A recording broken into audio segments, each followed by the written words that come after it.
सर्व भारतीयांना स्वातंत्र्य दिनाच्या हार्दिक शुभेच्छा।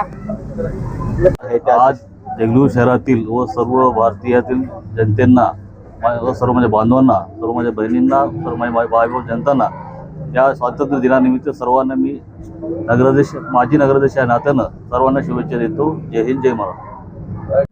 स्वातंत्र्य दिनानिमित्त आज भारतीय राष्ट्रीय काँग्रेसच्या भवनामध्ये स्वातंत्र्य दिनानिमित्त ध्वजारोहण फडकून व सर्व भारतवासियांना खूप खूप शुभेच्छा देतो।